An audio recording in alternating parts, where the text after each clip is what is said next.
भाई जहां पर उत्तराखंड के मुख्यमंत्री पुष्कर सिंह धामी पहुंचे हुए हैं और वो इस वक्त संबोधन कर रहे हैं। महेंद्र सिंह गोसाई जी, और मैं देख रहा हूँ कि पिछले काफी समय से बड़ा शानदार प्रयास आपने यहाँ पर किया है।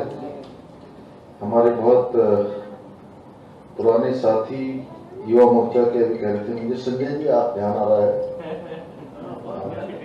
संजय उपाध्याय जी हमारे मित्र भी हैं, उनको ध्यान आ रहा है कोई, संजय उपाध्याय जी, अमरजीत मिश्र जी प्रभारी उत्तराखंड सेल, जिन्होंने बहुत, ये भी गंगा मैया से इनका भी संबंध है, उत्तराखंड से गंगा मैया निकलती, इनका घर बनारस भी हुआ, उत्तराखंड से गंगा मैया बनारस और बनारस से यहाँ हमारे उत्तराखंड सरकार में आपदा प्रबंधन के हमारे उपाध्यक्ष मंत्री श्री विनय रोहला जी, श्री राजेंद्र शर्मा जी महामंत्री, श्री बीरेंद्र सिंह गोसाई जी, दीप जी, कीर्ति सिंह नेगी जी, राजेंद्र रस्तोगी जी, राकेश सेमवाल जी, श्री मोहन काला जी, अंजना शर्मा जी, कार्यक्रम समिति महिला शाखा एवं मंच पर आसीन हमारे सभी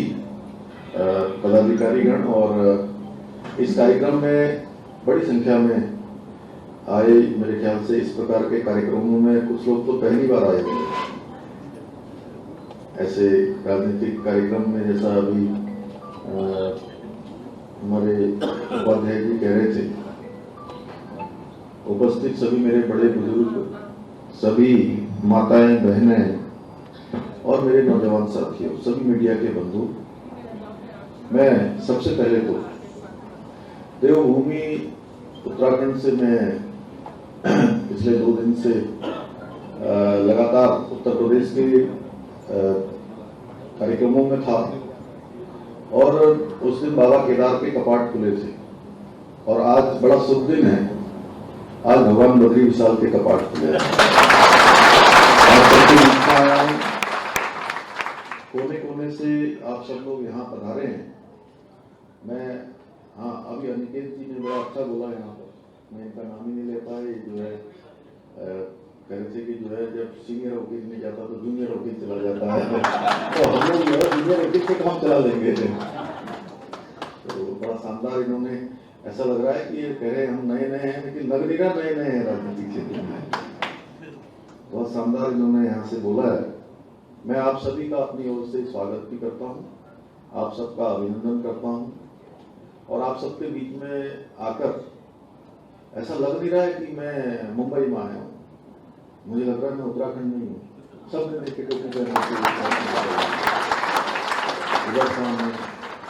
इतनी शानदार टोपी, हमारे प्रधानमंत्री जी ने ये टोपी पहनी थी 26 जनवरी 2022 को, जब उन्होंने ध्वजारोहण किया था लाल किले में, तो उस दिन ये टोपी धारण की। और मैं मुंबई छोड़िए, मैं लंदन गया, मैं दुबई गया, मैं आबू धाबी गया, अनेक स्थानों पर मैं दुनिया के अन्य देशों में जाने का जब भी अवसर मिला, तो वहां भी ये हमारी टोपी जो है सबके मुकुट पर विराजमान होती है।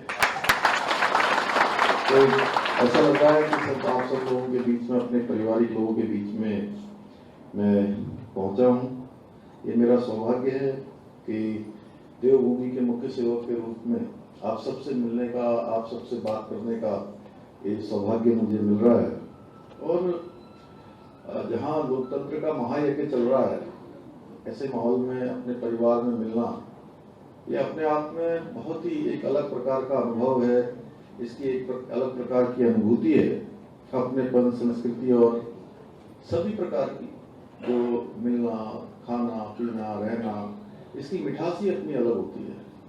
और वो एहसास आप सबके बीच में हो रहा है। मुझे खुशी है कि आप सभी उत्तराखंड से दूर रहकर यहाँ मुंबई में भी अपनी सब जड़ों से जुड़े हुए हैं। मैं अभी जब एयरपोर्ट से, हवाई अड्डे से इधर आ रहा था, तो मेरे साथ महेंद्र गोसाई जी गाड़ी में थे, तो मैं इनसे पूछ रहा था, मैंने कहा कहाँ है घर वहाँ पर, तो उन्होंने कहा चवटा खाल के पास है। तो मैंने कहा बोले नहीं, मेरे पिताजी आ गए थे, मैं तो यहीं पैदा हुआ। तो मैंने कहा फिर तो आप वहाँ के बारे में नहीं जानते होगे। बोले नहीं, मैं हर साल जाता हूँ, 20 दिन 25 दिन रह के आता हूँ, और इस साल भी जाने वाला हूँ, 25 तारीख को टिकट करवाया। तो अपनी जड़ों से जुड़े हुए हैं लगातार, ये अपनी संस्कृति से जुड़े हुए हैं, ये बहुत बड़ी बात है। आप सबको पता है कि मैं आज आप लोगों के बीच में एक चुनाव और लोकतंत्र के महायज्ञ के बीच में आया हूँ। 20 तारीख को यहाँ मतदान होना है, और इस बार का जो चुनाव है, ये चुनाव एक केवल सांसद चुनने का चुनाव नहीं है, ये चुनाव केवल एक प्रधानमंत्री चुनने का चुनाव नहीं है, ये चुनाव देश को एक नई दिशा देने का चुनाव है, देश के भविष्य का चुनाव है, विकसित भारत के संकल्प का चुनाव है, भारत दुनिया की तीसरी अर्थव्यवस्था बने उसका चुनाव है। हमारे सैनिक जो सीमाओं में काम कर रहे हैं, और देवभूमि उत्तराखंड से जहां देवभूमि के नाम से हमको जाना जाता है, वहीं उत्तराखंड को वीर भूमि के नाम से भी जाना जाता है। पूरे देश के जो सैनिकों का देश की सेवा देने का प्रतिशत है, उत्तराखंड राज्य पहले राज्यों में आता है जहां सर्वाधिक प्रतिशत देश की सीमाओं की रक्षा के लिए उत्तराखंड के वीर जवानों ने हमेशा से देश की आजादी उससे पहले लगातार देने का काम किया है। भाई बहनों, अभी अनिकेत निगम जी ने आप सबसे अपने पिताजी के लिए आशीर्वाद मांगा, समर्थन मांगा। मैं भी उनके लिए ही यहाँ पर कहने के लिए आया हूँ, आप सबसे निवेदन करने के लिए आया हूँ। और पूरे देश में इस समय, क्योंकि अनेक राज्यों में मुझे चुनाव में मैं गया हूँ प्रचार की दृष्टि से, तो जिस प्रकार से मैं देख रहा हूँ पूरे देश के अंदर एक ही लहर चल रही है, मोदी जी की लहर। और कुछ शक्तियां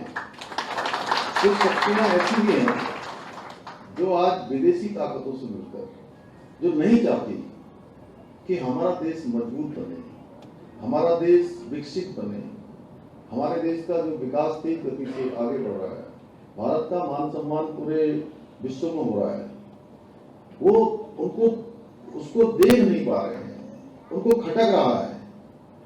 ऐसे लोग आज विदेशी शक्तियों के साथ हाथ मिलाकर कभी पाकिस्तान की बात करते हैं, कभी किसी और देश की बात करते हैं। देशद्रोही शक्तियां आज उनको रोकने के लिए भी तमाम प्रकार के हथकंडे अपना रही है, तमाम भ्रामक बातें कर रही है। लेकिन हम सब लोगों को ये बिल्कुल अंदर से मानना भी है, लोगों को मनाना भी है, लोगों को बताना भी है कि चाहे ऊपर से भ्रामक बातें कितनी भी हो रही है, लेकिन पूरा देश, पूरा पश्चिम, उत्तर, दक्षिण, अटक से लेकर कटक तक, कश्मीर से लेकर कन्याकुमारी तक मोदी जी को प्रधानमंत्री बनाने के लिए दृढ़ संकल्पित है, दृढ़ संकल्प लेता है। मैं तेलंगाना में गया, अभी जैसे रोहिला जी बता रहे थे, तो सच बताऊं तो मैं पहले दिन गया तो मुझे लगा कि क्योंकि हम लोग इधर से हैं, अब उधर बोलने में भी थोड़ा परेशानी होती है। वो लोग आप लोग तो इतने अच्छे से बोलते हैं, हम लोग सब लोग बोलते हैं, लेकिन वहाँ थोड़ा मुझे लगा कि कैसे क्या होगा। तो जब मैंने उनको पूछा कि मैं तो हिंदी में बोलूंगा, तो बड़ी संख्या और 45-46 डिग्री तापमान में लोग सड़कों पर थे, बड़ी बड़ी रैलियों में थे, माताएं बहनें थी बड़ी संख्या में, बड़े बुजुर्ग, नौजवान। तब मुझे लगा कि ये चुनाव लोगों ने अपने हाथ में ले लिया है। इस चुनाव में लोग जो है स्वयं आगे आ रहे हैं।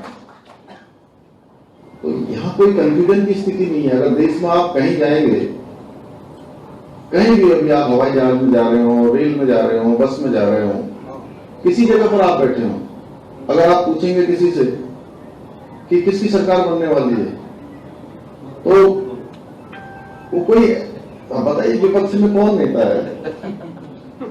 मैं तो ऐसे ही पूछ रहा हूँ, बताइए कौन नेता है, बताइए।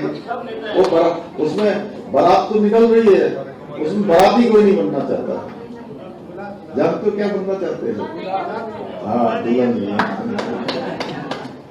तो कोई उसमें दूल्हा नहीं है। बारात में भी सब अनबने मन से चल रहे हैं, बारात में भी कोई किसी को आगे निकलने नहीं दे रहा है। और ये जो गठबंधन बना है, इंडी गठबंधन, ये गठबंधन कोई सरकार बनाने के लिए गठबंधन नहीं है। सरकार तो मोदी जी की बन रही है, सरकार तो एनडीए और भाजपा की बन रही है। ये गठबंधन इन्होंने अपने अपने परिवारों का अस्तित्व बचाने का गठबंधन है,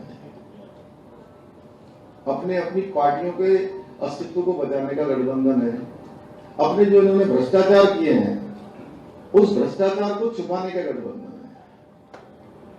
और मोदी जी क्या कह रहे हैं? मोदी जी कह रहे हैं कि 140 करोड़ भारतीय सब मेरा परिवार है और मैं उनको परिवार मान के काम कर रहा हूं, सब अपने भाव से देश को आगे बढ़ाने का काम कर रहे हैं। तो यहां से उज्जवल निगम की प्रत्याशी हैं और एक विद्वान वकील हैं, विद्वान अधिवक्ता हैं।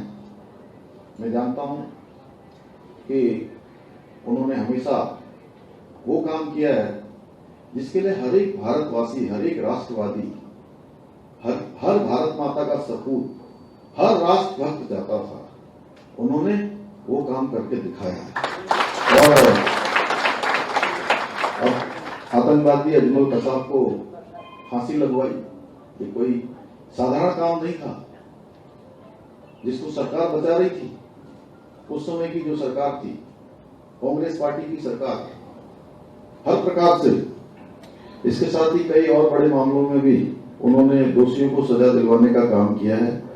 इसीलिए आदरणीय मोदी जी ने भारतीय जनता पार्टी के शीर्ष नेतृत्व में आप सबकी वकालत के लिए भेज दिया है कि इस पूरी उत्तर मध्य मुंबई लोकसभा क्षेत्र से अब वो अपनी वकालत के साथ साथ अब पूरे इस क्षेत्र की भी वकालत करेंगे। इसमें चाहे वो कोई।